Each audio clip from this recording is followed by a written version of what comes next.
महाकुंभ, अमृत की अमर कथा। प्रस्तावना। संसार के प्रारंभ से ही देवताओं और असुरों के बीच शक्ति और स्वामित्व का संघर्ष चलता आ रहा था। असुरों की बढ़ती शक्ति से देवता चिंतित थे। स्वर्गलोक का संतुलन बिगड़ रहा था और असुरों का प्रभुत्व दिन ब दिन बढ़ता जा रहा था। देवताओं के राजा इंद्र और उनके गुरु बृहस्पति इस संकट से उबरने के लिए उपाय खोज रहे थे। तभी नारायण भगवान विष्णु ने एक समाधान सुझाया जिसने पूरे ब्रह्मांड का भविष्य बदल दिया। यह उपाय था समुद्र मंथन, जिससे अमृत निकलेगा और देवता अमर होकर पुनः शक्ति प्राप्त कर सकेंगे। समुद्र मंथन की तैयारी। परंतु अमृत की प्राप्ति सरल नहीं थी। समुद्र मंथन के लिए एक विशाल पर्वत मंदराचल को मथानी और नागराज वासुकी को रस्सी बनाना था। यह कार्य अकेले देवता नहीं कर सकते थे, इसलिए उन्हें असुरों से संधि करनी पड़ी। भगवान विष्णु की सलाह पर इंद्र ने असुरों से मित्रता की और उन्हें समुद्र मंथन में भाग लेने के लिए आमंत्रित किया। असुरों को यह विचार बहुत प्रिय लगा, क्योंकि उन्हें भी अमृत की लालसा थी। देवता और असुर दोनों मिलकर समुद्र मंथन के लिए तैयार हुए। कालकूट विष और भगवान शिव। मंथन प्रारंभ हुआ, लेकिन सबसे पहले समुद्र से निकला कालकूट विष। यह इतना प्रलयंकारी था कि उसकी ज्वाला से सभी त्रिलोक जलने लगे। देवता और असुर भयभीत हो गए और भगवान शिव के पास पहुँचे। भगवान शिव ने सारा विष अपने कंठ में धारण कर लिया, जिससे उनका कंठ नीला पड़ गया और वे नीलकंठ कहलाए। अमृत का प्रकट होना और युद्ध। जैसे जैसे मंथन आगे बढ़ा, समुद्र से अनेक दिव्य वस्तुएं निकली। कामधेनु, उच्चैःश्रवा घोड़ा, ऐरावत हाथी, रंभा अप्सरा, कौस्तुभ मणि और अंततः अमृत कलश।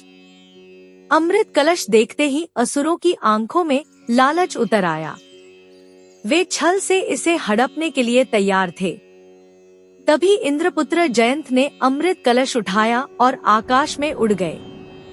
असुरों ने उनका पीछा किया और यह युद्ध 12 दिव्य दिनों तक चला। इस युद्ध में अमृत कलश से कुछ बूंदें पृथ्वी पर गिरी। ये 4 स्थान थे।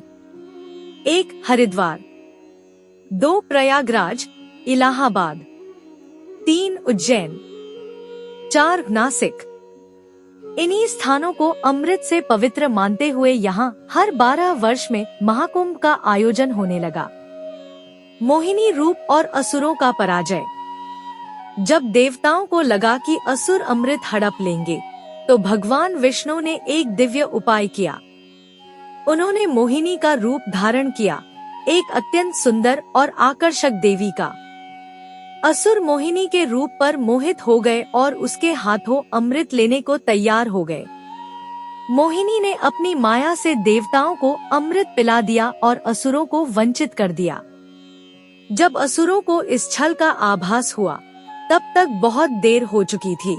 देवता अमर हो चुके थे और असुरों को पराजित होना पड़ा। महाकुंभ का उद्भव। समय बीतता गया, लेकिन अमृत की वे बूंदें जिन स्थानों पर गिरी थी, वे दिव्य शक्ति से भर गईं। ऋषि मुनियों ने बताया कि इन स्थानों पर हर 12 वर्ष में एक विशेष समय आता है, जब सूर्य, चंद्रमा और बृहस्पति की स्थिति वैसी ही होती है जैसी अमृत प्रकट होने के समय थी।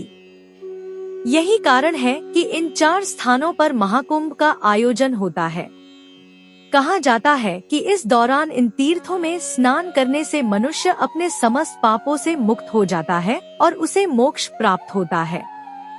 कुंभ के दौरान दिव्य घटनाएं।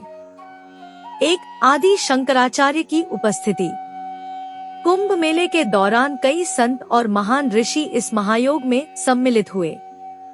आदि शंकराचार्य ने इस पर्व को पुनः जीवित किया और सनातन धर्म की पुनर्स्थापना की।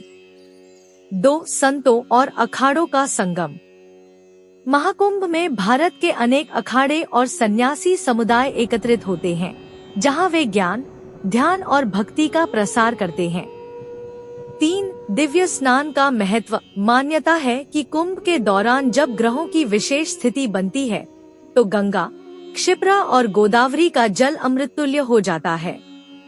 इस दौरान स्नान करने से समस्त पाप नष्ट हो जाते हैं और आत्मा को मोक्ष की प्राप्ति होती है। महाकुंभ केवल एक धार्मिक मेला नहीं, बल्कि अमृत की अमर कथा का प्रतीक है।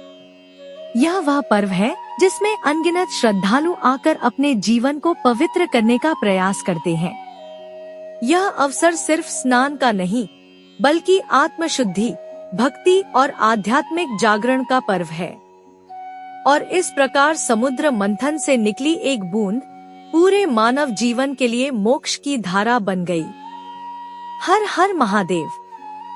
जय कुंभ।